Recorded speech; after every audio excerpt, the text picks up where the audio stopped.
দেখো, আমরা ক্লাসের ত্রুটি গতদিন আলোচনা করছিলাম।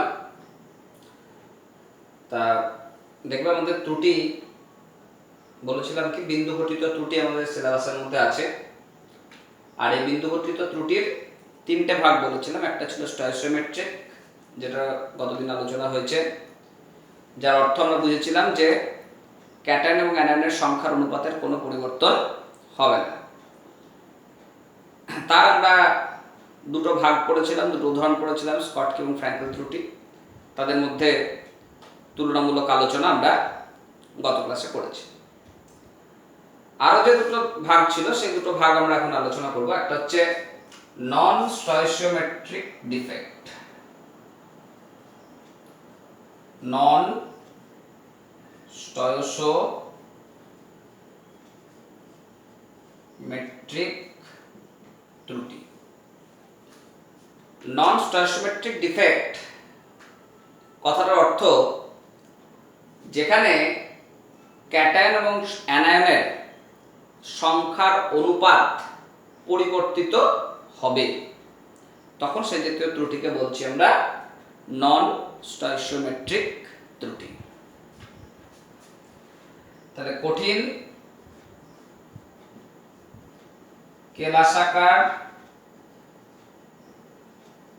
পদার্থে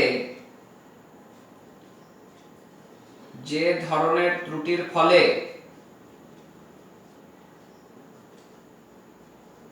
কেলাস জালকে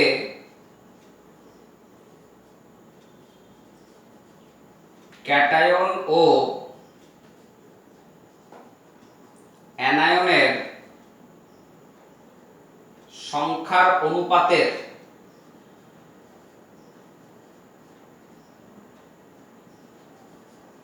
পরিবর্তন ঘটে তাকে নন স্টয়চিওমেট্রিক ত্রুটি বলা হয়। বুঝতে পারলে?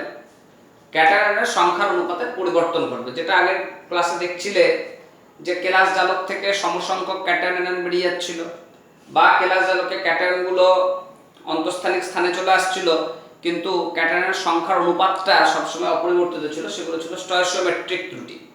আর যদি দেখা যায় যে সংখ্যার অনুপাতে পরিবর্তন ঘটে, তখন সেই রকমের ত্রুটিকে বলা হবে নন স্টয়চিওমেট্রিক ডিফেক্ট। এখন এই নন স্টয়চিওমেট্রিক ত্রুটি, এটার আবার তিনটে ভাগ আছে। প্রথম ভাগ হচ্ছে কেলাস জালক থেকে অ্যানায়ন শূন্যতার জন্য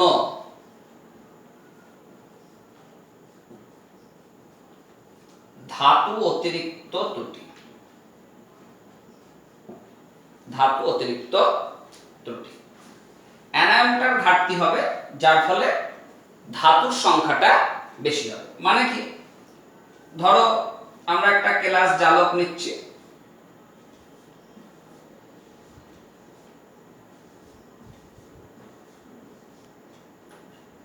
এই ধরে নাও M প্লাস A মাইনাস অবস্থান করছে।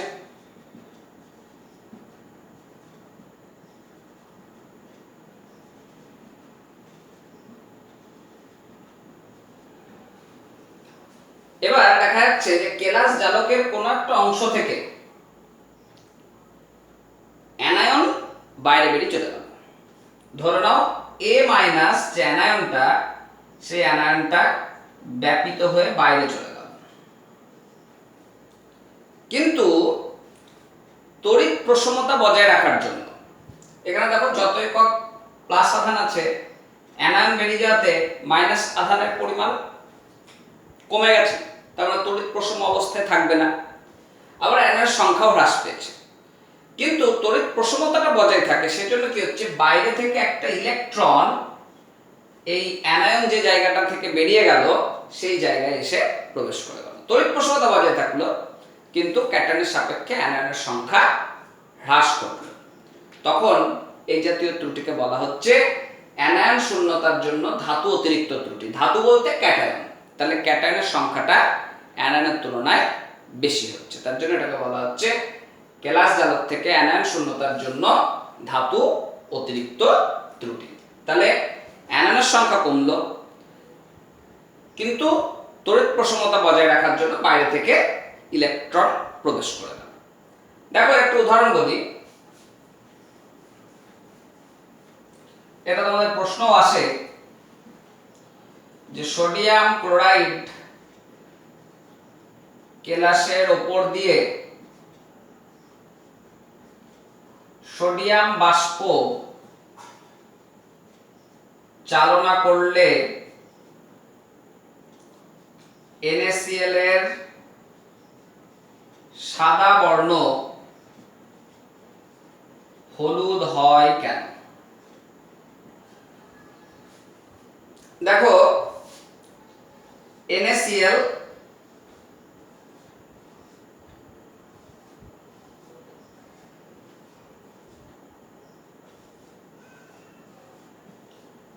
এরকম ভাবে পর Na+Cl- আয়ন উপস্থিত আছে।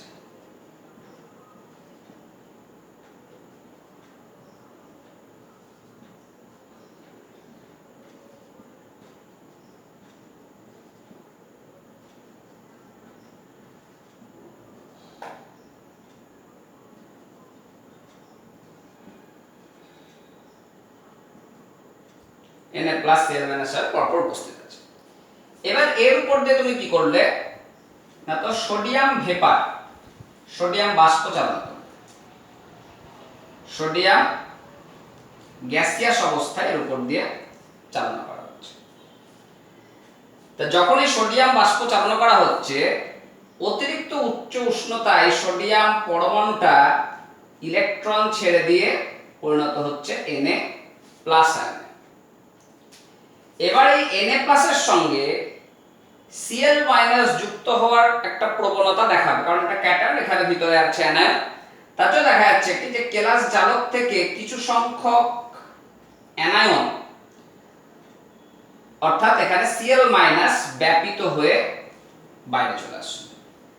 তাহলে দেখো এখানে অ্যানায়নের সংখ্যা কমে গেল, কিন্তু তড়িৎ প্রশমতা বজায় রাখার জন্য এই যে ইলেকট্রন যেটা মুক্ত হয়েছিল, সোডিয়াম প্লাসে পরিণত হওয়ার সময় যে ইলেকট্রন ছেড়েছিল, সেই ইলেকট্রনটা ব্যাপিত হয়ে এই শূন্যস্থানে এসে প্রবেশ করছে।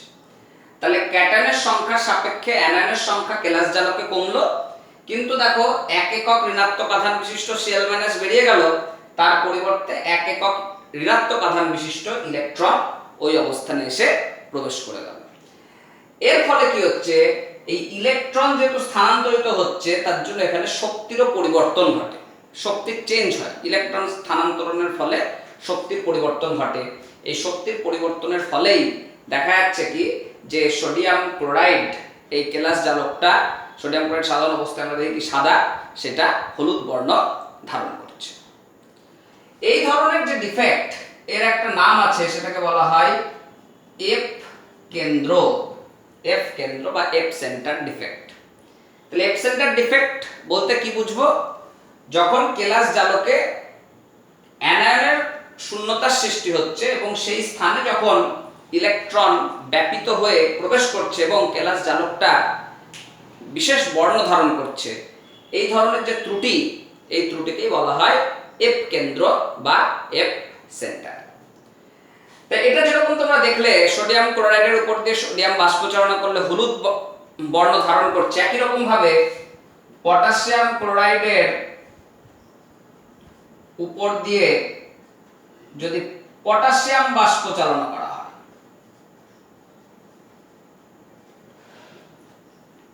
তাহলে কেলাস জালক বেগুনি বর্ণ ধারণ করে, বেগুনি নয়, কমলা বর্ণ ধারণ করে।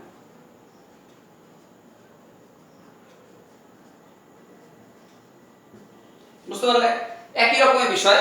তাহলে এই জাতীয় ত্রুটি যেটা হচ্ছে, এটাকে আমরা ক্যাটায়ন আধিক্যজনিত ত্রুটি বলতে পারি, অ্যানায়ন শূন্যতার জন্য ক্যাটায়নের আধিক্যজনিত ত্রুটি বলতে পারি, বা এফ সেন্টার ডিফেক্ট বা এফ কেন্দ্র বলা হয়। অর্থাৎ কোনো কেলাস জালকে যদি অ্যানায়নের ঘাটতি ঘটে কিন্তু সেই অ্যানায়নের স্থানে ইলেকট্রন যদি বাইরে থেকে এসে যুক্ত হয়, তার ফলে যে ত্রুটি সৃষ্টি হচ্ছে সেটাকে আমরা বলছি এফ সেন্টার বা এফ কেন্দ্র।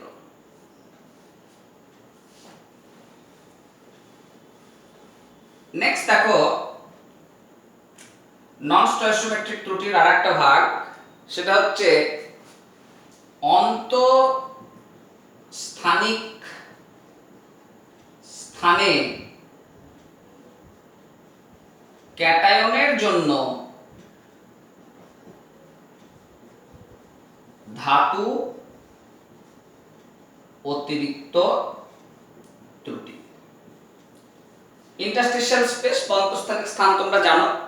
এবার সেই অন্তঃস্থানিক স্থানে যদি দেখা যায় যে কেলাস জালকে বাইরে থেকে কোনো ক্যাটায়ন প্রবেশ করলো কিন্তু অ্যানায়ন বাইরে থেকে আসলো না, তাহলে ক্যাটায়নের সংখ্যাটা কি হবে?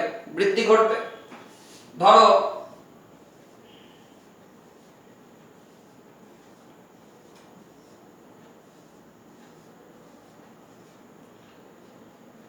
m প্লাস a মাইনাস এরকম একটা কেলাস জালক আমরা নিয়ে নিলাম।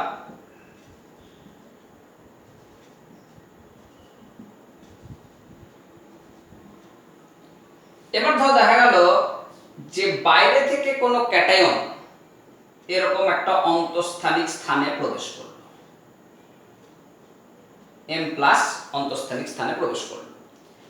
তাহলে দেখো এখানে ক্যাটায়নের সংখ্যা যেরকম বাড়লো, ধনাত্মক আধানের মাত্রাও বেড়ে গেল।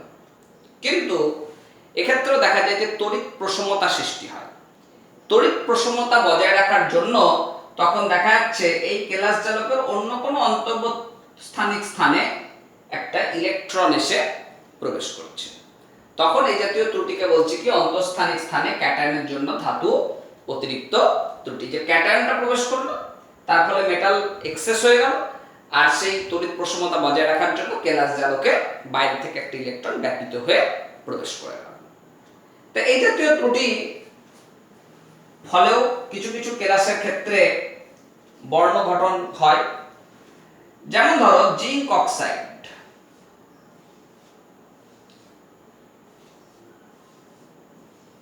জিঙ্ক অক্সাইড একটা কেলাস আমরা নিচ্ছি। ধরে নাও Zn2 প্লাস O2 মাইনাস,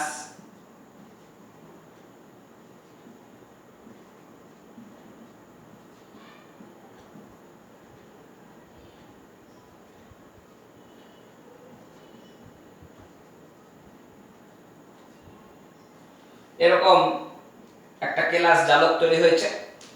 এবার যখন এই জিঙ্ক অক্সাইডকে হিট করা হয় তখন দেখা যায় জিঙ্ক অক্সাইডটা বিয়োজিত হয়ে গিয়ে Zn2 প্লাস অক্সিজেন গ্যাস এবং ইলেকট্রন মুক্ত করে। এবার এই Zn2 প্লাস আয়নগুলো তখন দেখা যায়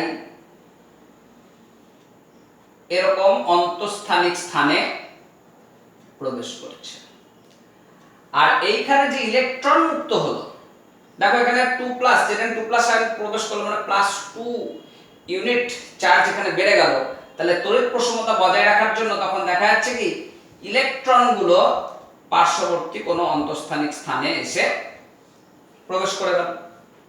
তাহলে দেখো ইলেকট্রন ট্রান্সফার হচ্ছে, মানে হায়ার এনার্জির ইলেকট্রন লোয়ার এনার্জিতে আসছে। তাহলে ইলেকট্রনের যখন স্থানান্তরণ ঘটে তখনই আমরা যৌগকে বর্ণযুক্ত বা রঙিন দেখি। যেটা তোমরা গত বছর অ্যাটমিক স্ট্রাকচারে দেখেছিলে যে একটা উচ্চ শক্তি স্তর থেকে ইলেকট্রন যখন নিম্ন শক্তি স্তরে আসছিল, শক্তি ছাড়ার ফলে আমরা কি দেখছিলাম, যৌগগুলো বর্ণযুক্ত হয়। ঠিক এখানেও এই উচ্চ শক্তি স্তরের ইলেকট্রন নিম্ন শক্তি স্তরে আসার ফলে তোমার বর্ণের সৃষ্টি হয়। তাই জিঙ্ক অক্সাইড সাদা কেলাস, এটাকে যদি হিট করা হয় তাহলে এর বর্ণ হয়ে যায় হলুদ। তাহলে এই জাতীয় যে ত্রুটি, এখানে কি দেখছি অন্তঃস্থানিক স্থানে ক্যাটায়ন আসছে, তার ফলে ক্যাটায়নের সংখ্যার অনুপাত অ্যানায়নের সাপেক্ষে বাড়ছে, কিন্তু মোটের উপরে তড়িৎ প্রশমতা বজায় থাকছে।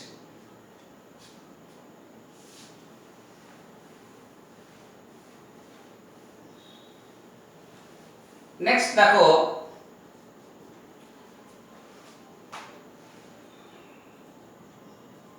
ক্যাটায়ন শূন্যতার জন্য অধাতু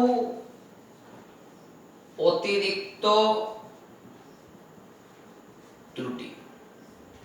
ক্যাটায়ন শূন্যতার জন্য অধাতু অতিরিক্ত ত্রুটি মানে ক্যাটায়ন কমে যাচ্ছে, তার ফলে অধাতু বলতে এখানে অ্যানায়নের সংখ্যাটা তুলনামূলকভাবে বেশি থাকছে।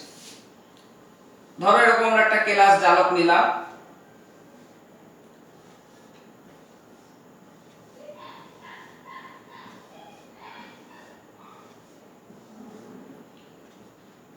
এই ধরে নাও m প্লাস a মাইনাস অবস্থান করছে,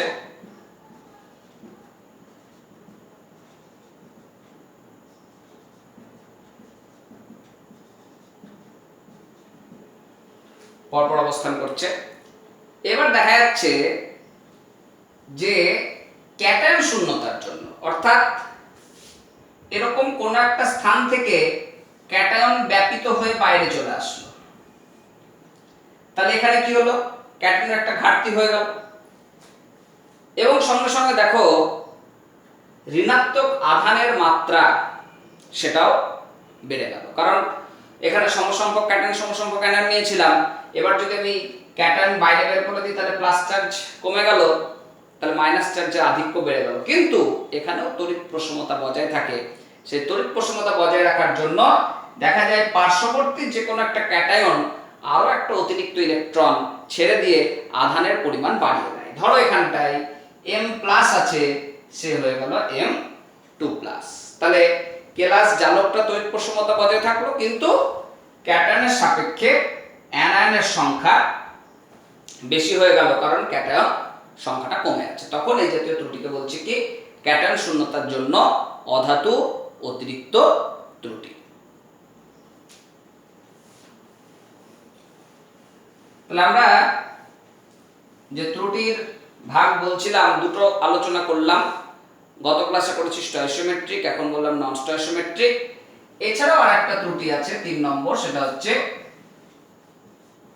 অশুদ্ধি জনিত ত্রুটি।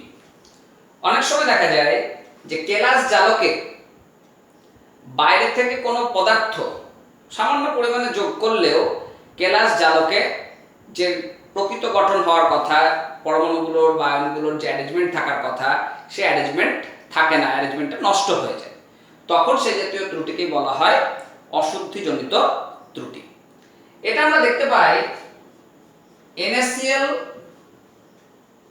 কেলাসে সামান্য পরিমাণ স্ট্রনসিয়াম ক্লোরাইড SrCl2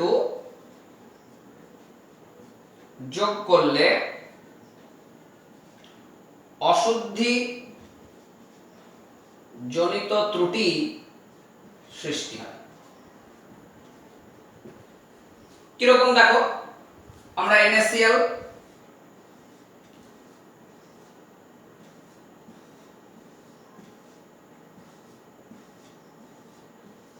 এরকম ভাবছি, Na plus Cl minus, Na plus Cl minus, Cl minus, Na plus Cl minus, Na plus, Na plus Cl minus, Na plus Cl minus, এরকম ভাবে আয়নগুলো অবস্থান করছে।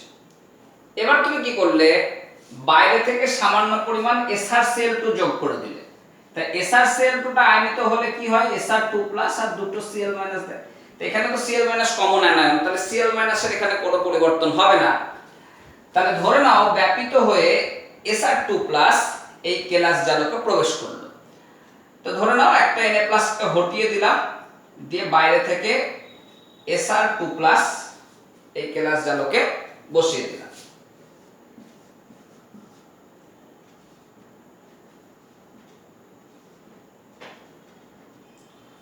কি বললাম বুঝতে পারলে? যে আমি Sr2 প্লাস দিয়ে দিলাম, কার পরিবর্তে সামান্য পরিমাণ মেশানো হয়েছে, তার জন্য Na+ কে প্রতিস্থাপিত করে একটা অবস্থানে Sr2+ বসে গেল। কিন্তু লক্ষ্য করো, একটা +1 চার্জের Na+ রিপ্লেস হলো একটা Sr2+ অর্থাৎ +2 আধানের একটা আয়ন দিয়ে। তাহলে যখন এরকম ঘটবে তড়িৎ প্রসবতা বজায় রাখার জন্য, তখন দেখা যায় পার্শ্ববর্তী কোনো একটা স্থান থেকে আবার একটা ক্যাটায়ন ব্যাপিত হয়ে বাইরে বেরিয়ে চলে গেল। তাহলে তড়িৎ প্রসবতা বজায় থাকলো, কিন্তু দেখো এই পয়েন্টগুলোতে ত্রুটি সৃষ্টি হয়ে গেল, অর্থাৎ Na+ বসার দরকার ছিল কিন্তু থাকলো না, বাইরে বেরিয়ে চলে গেল। তার ফলে এখানে কিন্তু ত্রুটির সৃষ্টি হলো। মাথায় রাখবে, যতগুলো Sr2+ এই কেলাস জালকে ডোপিং করছে, বাইরে থেকে মেশানো হচ্ছে, ঠিক তত সংখ্যকই শূন্যস্থানের সৃষ্টি হয়। মাথায় রাখবে, খুব গুরুত্বপূর্ণ কথা, যে যত সংখ্যক Sr2+, যত সংখ্যক ক্যাটায়ন এখানে ডোপিং করে ওই অবস্থানে বসছে, বাইরে থেকে সে মিশছে, কেলাস জালকের মধ্যে ঠিক সমসংখ্যক শূন্যস্থানের সৃষ্টি হবে। এখানে যদি আমি 100টা Sr2+ বসাই, তাহলে 200টা Na+ বেরোবে। তার মানে 200টার মধ্যে 100টা জায়গায় তো Sr2+ বসতে পারবে, কিন্তু বাকি 100টা অবস্থান কি হবে?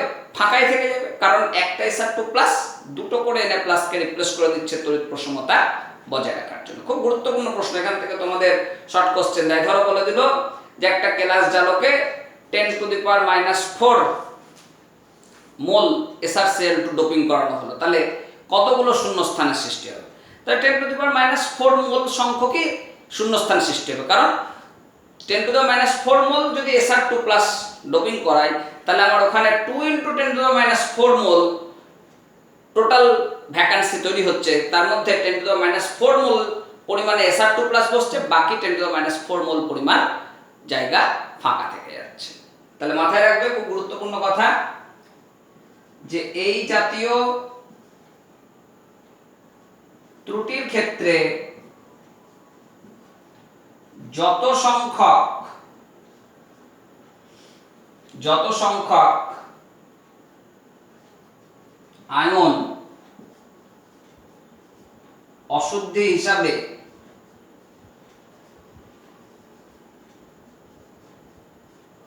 ডোপিং করানো হয়,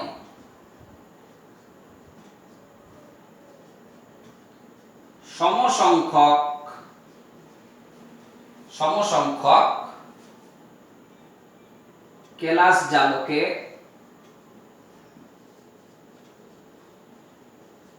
শূন্যস্থানের সৃষ্টি হয়। যত সংখ্যক ডোপিং হবে, যত বেশি ডোপিং হবে, তত সংখ্যকই কেলাস জালকে শূন্যস্থান সৃষ্টি হবে। এখানে যদি কোনো আয়ন ধরো Al3+ প্রবেশ করাতে, তাহলে Al3+ জায়গা নিতে একটাই, আর তাহলে তড়িৎ প্রসবতা বজায় রাখার জন্য কিন্তু 3টে Na+ কে বেরিয়ে যেতে হতো, তার মধ্যে বস্তু একটাই, তাহলে দুটো করে স্থান কি থেকে যেত? ফাঁকা থেকে যেত।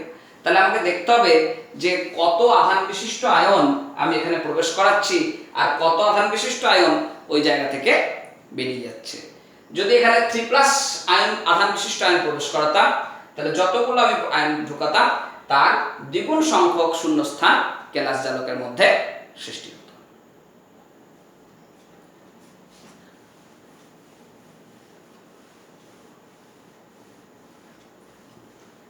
আচ্ছা, নেক্সট দেখো, আমাদের একটা বিষয় আছে, সেটা হচ্ছে কঠিন পদার্থের পরিবাহিতা।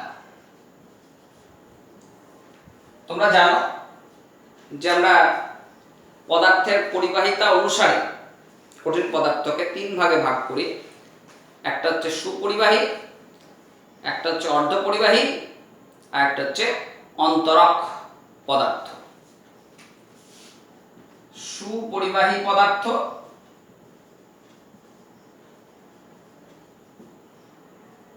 অর্ধপরিবাহী পদার্থ,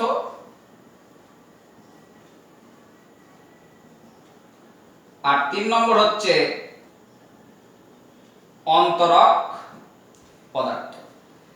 এই পদার্থের পরিবাহিতা, বিশেষ করে কঠিন পদার্থের, ধাতব পদার্থের যে পরিবাহিতা, সেটা ব্যাখ্যা করার জন্য আমরা এখানে একটা তত্ত্বের সাহায্য নেব, নতুন একটা তত্ত্ব, সেটাকে বলা হচ্ছে ব্যান্ড থিওরি বা পটি তত্ত্ব। এই তত্ত্বটা অনেকটা আমরা ক্লাস 11-এ যে এমো থিওরি পড়েছিলাম, এমো থিওরির অনুরূপ। তোমরা যদি এমো থিওরি ভালো করে পড়ে থাকো, এমো থিওরি যদি মনে রাখো, তাহলে এই ব্যান্ড থিওরি বা পটি তত্ত্ব পড়তে সুবিধা হবে।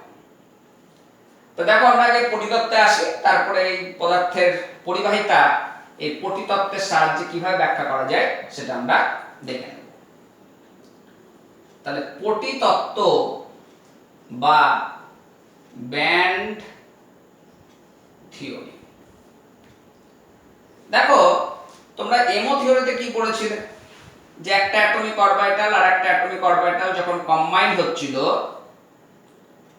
তখন অর্ধ সংখ্যক কক্ষক নিচে আর অর্ধ সংখ্যক কক্ষক উপরে আমরা লিখছিলাম। তাহলে এরকম দেখবে আমরা করেছিলাম, এইগুলো ছিল অ্যাটমিক অরবিটাল আর এইগুলো ছিল মলিকুলার অরবিটাল। তার পদার্থের যদি একটা পরমাণু নিই, তাহলে তার একটা কক্ষক থেকে এরকম দুটো হতে পারে। তা ভাবো, আমি যদি একটা ধাতব পদার্থ নিই, তাহলে একই পদার্থ, ওই পদার্থের একই জাতীয় পরমাণু কি থাকবে? অনেক সংখ্যক থাকবে। তাহলে অনেক সংখ্যক থাকলে এইখানে অনেক সংখ্যক অ্যাটমিক অরবিটাল একসঙ্গে অবস্থান করছে একই এনার্জি লেভেলে। এটা আমরা এনার্জি লেভেল গ্রাফ তৈরি করছি। তাহলে এখানে যদি অনেকগুলো অ্যাটমিক অরবিটাল অবস্থান করে, তাহলে অনেকগুলো নিম্ন শক্তি স্তর তৈরি হবে আর অনেকগুলো এরকম উচ্চ শক্তি স্তর তৈরি হবে। তো যেগুলো অনেকগুলো নিম্ন শক্তি স্তর তৈরি হচ্ছে, সেগুলোকে আমরা কি বলেছিলাম এমো থিওরিতে? বন্ডিং এমো। আর যেগুলো উপরে তৈরি হচ্ছিল সেগুলোকে কি বলেছিলাম? অ্যান্টি বন্ডিং এমো। এই নিচের গুলোকে বলেছিলাম বন্ডিং এমো, আর উপরেরটাকে বলা হয়েছিল অ্যান্টি বন্ডিং এমো। এখানে আমরা এই দুই ধার না দেখিয়ে একটা ধারকে দেখানো হয়। পটি তত্ত্বে এই এমোটাকেই অন্যভাবে দেখানো হচ্ছে। এটার সাথে কম্পেয়ার করে আমরা বলছি যে এরকম এনার্জি লেভেলগুলোকে আমি দেখালাম। এবার একটা অঞ্চলে এরকম আমি এরকম উপরের স্তর দেখিয়ে দিলাম, আর একটা এখানটায় নিচের স্তর দেখিয়ে দিলাম। তাহলে এই যেগুলো নিচে থাকছে সেগুলো কি? বন্ডিং এমো। আর যেগুলো উপরে থাকছে সেগুলো হচ্ছে কি? অ্যান্টি বন্ডিং এমো। তা দেখো, যখন আমাদের এই অ্যাটমিক অরবিটাল থেকে মলিকুলার অরবিটালে আসি, তখন আমরা ইলেকট্রনগুলো প্রথমে কোথায় বসাই? নিম্ন শক্তি স্তর। এই নিম্ন শক্তি স্তরে ইলেকট্রন বসে, তারপর উচ্চ শক্তি স্তরে যায়। কিন্তু পটি তত্ত্বে ধরে নেওয়া হচ্ছে সব ইলেকট্রনই নিম্ন শক্তি স্তরে থাকছে। তার মানে এইখানে ইলেকট্রনগুলো অবস্থান করছে আর এই কক্ষকগুলো ফাঁকা থেকে যাচ্ছে। তা এই যেখানে ইলেকট্রন থাকছে সেই ইলেকট্রনকে বলা হয় ভ্যালেন্স ব্যান্ড, আর ওপর যেটা ফাঁকা থেকে যাচ্ছে সেটাকে বলা হয় কন্ডাক্ট্যান্স ব্যান্ড। তাহলে ভ্যালেন্স ব্যান্ড বাংলায় বলবো যোজ্যতা পটি, আর কন্ডাক্ট্যান্স ব্যান্ড ইংরেজিতে বাংলায় বলবো পরিবাহী পটি। তাহলে এটাকে বলছি কি? যোজ্যতা পটি বা ভ্যালেন্স ব্যান্ড, আর উপরটাকে বলা হচ্ছে পরিবাহী পটি, ইংরেজিতে বলা হয় কন্ডাক্ট্যান্স ব্যান্ড। তাহলে যোজ্যতা পটি আর পরিবাহী পটি। তাহলে আমরা এরকম অ্যাটমিক অরবিটাল থেকে মলিকুলার অরবিটাল যেরকম এসেছিলাম, সেটাকে আমরা এরকম পটি তত্ত্বের ক্ষেত্রে এইভাবে কল্পনা করছি। আর এই যে শক্তির পার্থক্য, এটাকে বলা হচ্ছে এখানে এনার্জি বেরিয়ার বা শক্তি পার্থক্য।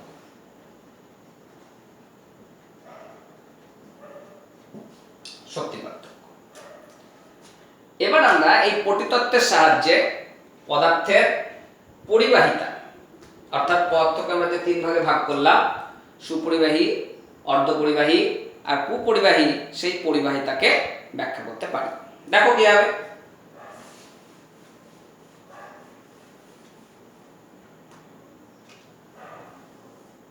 তাহলে আমরা আসছি সুপরিবাহী পদার্থ। সুপরিবাহী মানে কি? তড়িৎ পরিবহন ক্ষমতা বেশি। অর্থাৎ যদি দেখি যোজ্যতা পটি থেকে পরিবাহী পটিতে সহজে ইলেকট্রন স্থানান্তরিত হয়,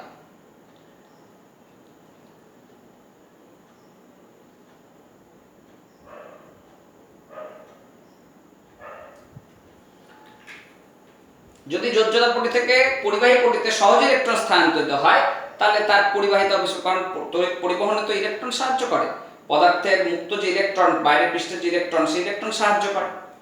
তো দেখো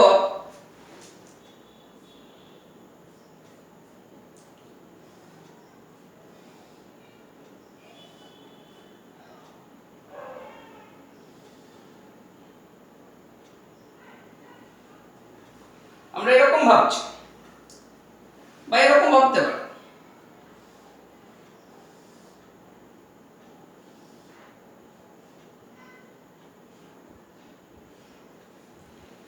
মানে এই ভ্যালেন্স ব্যান্ড আর কন্ডাক্ট্যান্স ব্যান্ড, যেখানে ইলেকট্রন আছে আর যে কক্ষগুলো ফাঁকা আছে তাদের মধ্যে দেখো শক্তির পার্থক্য খুবই কম করেছি। তার ফলে কি হয়, খুব সহজে ইলেকট্রন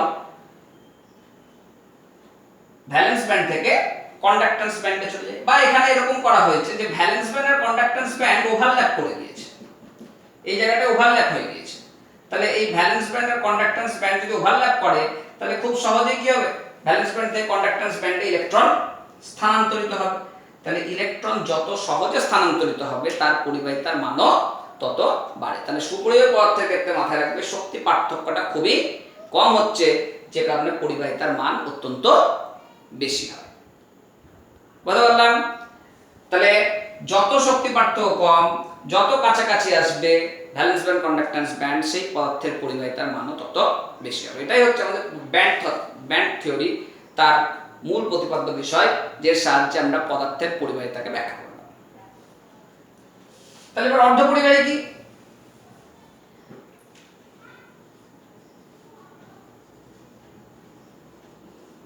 অর্ধপরিবাহী মানে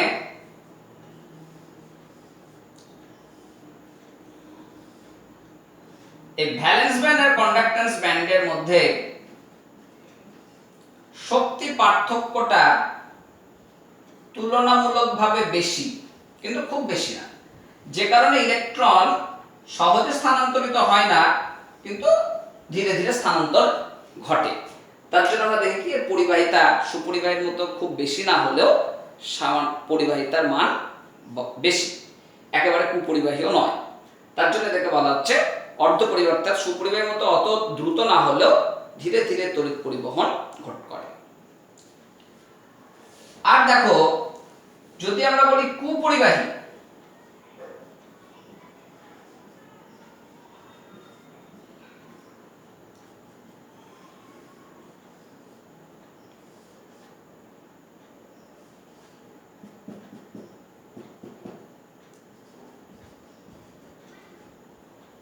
তার মানে কি, এইখান থেকে এইখানে যে শক্তির পার্থক্যটা দেখো অনেকটা বেশি, তার জন্য এই নিম্ন শক্তি স্তর থেকে ইলেকট্রন উচ্চ শক্তি স্তরে স্থানান্তরিত হতে পারছে না। তাই নিম্ন শক্তি স্তর থেকে ইলেকট্রন যদি স্থানান্তরিত না হয়, ভ্যালেন্স ব্যান্ড থেকে যদি কন্ডাক্ট্যান্স ব্যান্ডে ইলেকট্রন না যায়, তাহলে পরিবাহিতা কি হবে, দেখাবে না। ইলেকট্রন স্থানান্তর না হলে পরিবাহিতা দেখাবে না। তার জন্য আমরা দেখি কি কুপরিবাহী পদার্থগুলোর পরিবাহিতার মান অত্যন্ত কম, তার জন্য আমরা এগুলোকে বলছি অন্তরক বা কুপরিবাহী পদার্থ। তো এই বিষয়গুলোর মধ্যে আমাদের অর্ধপরিবাহীর জায়গাটা আর একটু ডিটেইলস আছে, একটু দেখো।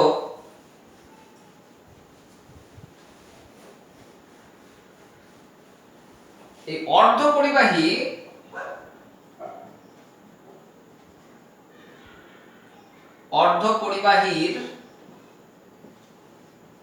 পরিবাহিতা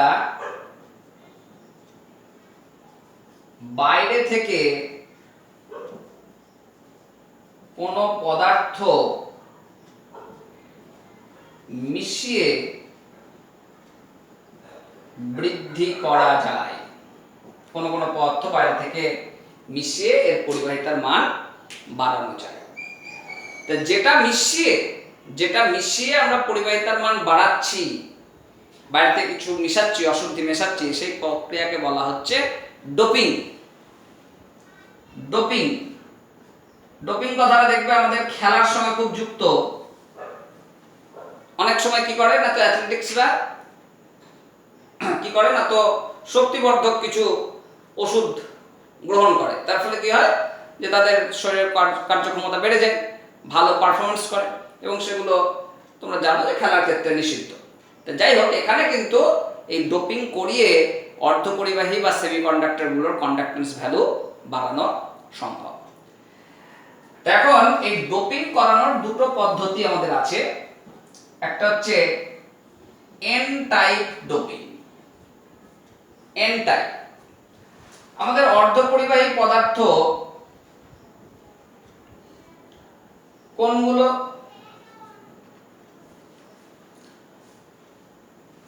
সাধারণত গ্রুপ 14 এর যে এলিমেন্টগুলো থাকে, কার্বন, সিলিকন, আর্সেনিক, অ্যান্টিমনি, এই সমস্ত পদার্থগুলো হচ্ছে অর্ধপরিবাহী হিসেবে কাজ করে।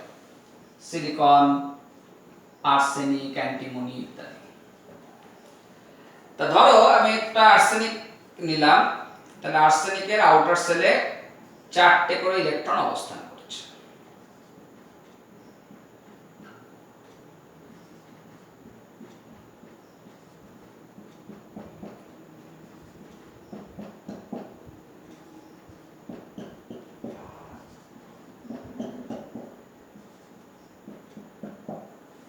বুঝতে পারলে? এবার আমি এন টাইপ করার জন্য ডোপিং করছি। কাকে ডোপিং করব? এমন পদার্থ নির্বাচন করব যার বাইরের কক্ষপথে এন টাইপের জন্য যার বাইরের কক্ষপথে 5টি ইলেকট্রন থাকে। যে পদার্থের বাইরের কক্ষপথে 5টি ইলেকট্রন থাকে।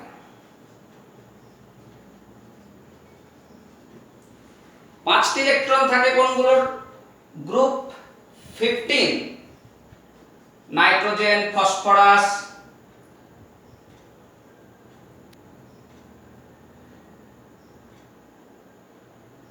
এটা একটু ভুল হয়েছে, কার্বন, সিলিকন,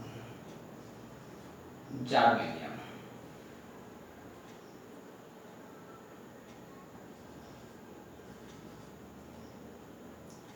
এটা একটু কারেকশন করে নিও তোমরা। গ্রুপ 14 এর এলিমেন্ট হচ্ছে কার্বন, সিলিকন, জার্মেনিয়াম, টিন, এই সমস্ত, লেড। আমি ধরো জার্মেনিয়ামের একটা কেলাস নিলাম যার আউটার সেলে 4টে করে ইলেকট্রন অবস্থান করছে। এবার এর মধ্যে 5টা ইলেকট্রন পদার্থ আছে এরকম নাইট্রোজেন, ফসফরাস, আর্সেনিক, অ্যান্টিমনি, এই সমস্ত পদার্থ মেশাচ্ছি। তা ধরে নাও তুমি পার্টিকুলার ফসফরাসের মধ্যে মিশিয়ে দিলে। ফসফরাস ডোপিং যদি করি তাহলে ফসফরাস কিছু কেলাস জালকের কিছু অংশে ফসফরাস ঢুকে যাবে। তো ধরে নাও ফসফরাস ঢুকে গেল, তাহলে ফসফরাসের বাইরের কক্ষে কটা ইলেকট্রন আছে? 5টি ইলেকট্রন আছে। তাহলে এরকম কেলাস জালকের বিভিন্ন অঞ্চলে এরকম ফসফরাস প্রবেশ করবে। তো দেখো এই ফসফরাসের এই ইলেকট্রনটা জার্মেনিয়ামের সঙ্গে বন্ড করলো, এই ইলেকট্রনটা জার্মেনিয়ামের সঙ্গে বন্ড করলো, এই ইলেকট্রনটা জার্মেনিয়ামের সঙ্গে বন্ড করলো, এই ইলেকট্রনটা জার্মেনিয়ামের সঙ্গে বন্ড করলো। এগুলো তো নিজেরাই করতে পারে।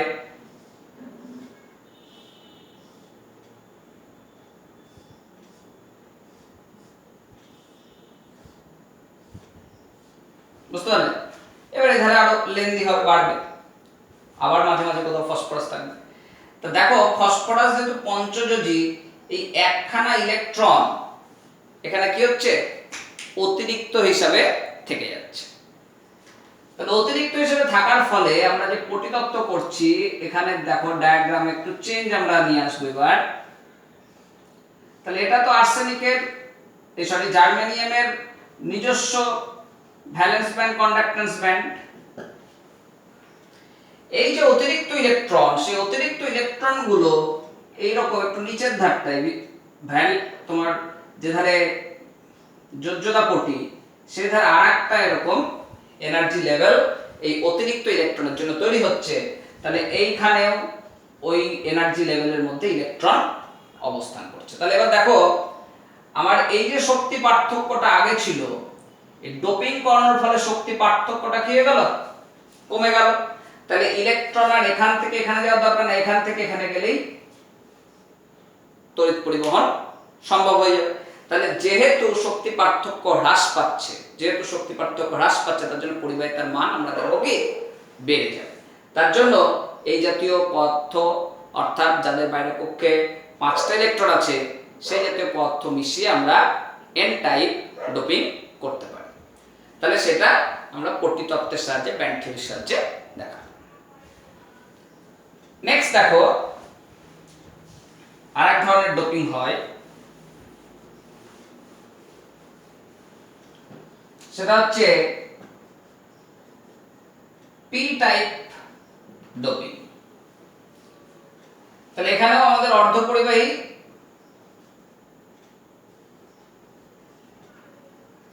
কার্বন, সিলিকন, জার্মেনিয়াম এটসেট্রা, আর এখানে আমরা ডোপিং করাবো পি টাইপের ক্ষেত্রে। মাথায় রাখবে যাদের বাইরের কক্ষে 3টি ইলেকট্রন থাকে,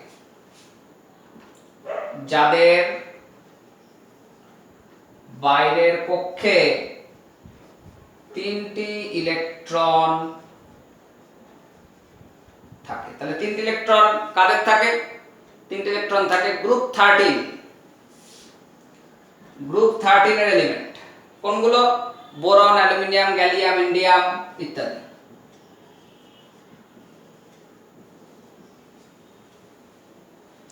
তাহলে দেখো আমি ধরো জার্মেনিয়াম নিলাম,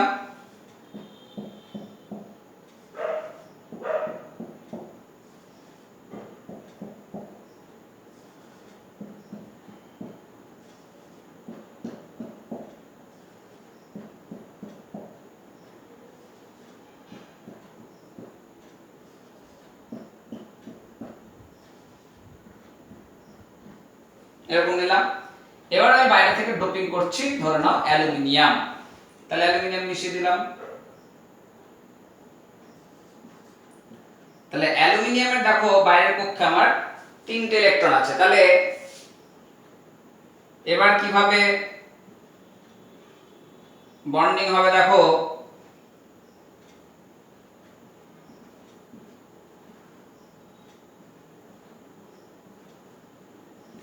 এরকম হলো, এই হলো, এই হলো। এবার এইটার সঙ্গে যখন করতে যাচ্ছে তখন এখানে ইলেকট্রনের ঘাটতি হয়ে যাচ্ছে। তার ফলে আমরা বলছি কি এখানে একটা ধনাত্মক শূন্যস্থান বা পজিটিভ হোল তৈরি হচ্ছে। তাহলে এটা কেলাস জালকের সমগ্র অংশে এরকম ঘটনা আমরা দেখতে পাচ্ছি।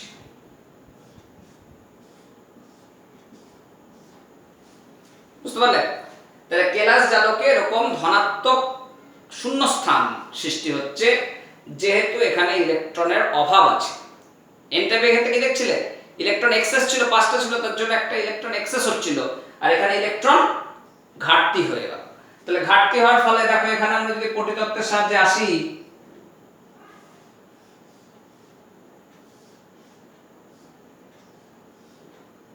তাহলে এটা হচ্ছে পরমাণুর নিজস্ব ভ্যালেন্স ব্যান্ড, কন্ডাক্টেন্স ব্যান্ড।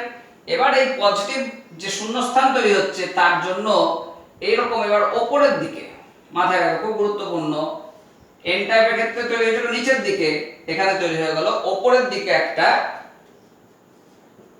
শূন্যস্থান, পজিটিভ হোল। এবার দেখো আগের যে শক্তি পার্থক্য আর এখন যে শক্তি পার্থক্য নিশ্চয়ই কি হচ্ছে, কমে যাচ্ছে। তাহলে ইলেকট্রনকে এখান থেকে এখানে যাওয়ার দরকার নাই, কারণ এখান থেকে এখানে দূরত্ব বেশি। তার পরিবর্তে কি হচ্ছে, ইলেকট্রন এখানে স্থানান্তরিত হয়ে যাচ্ছে।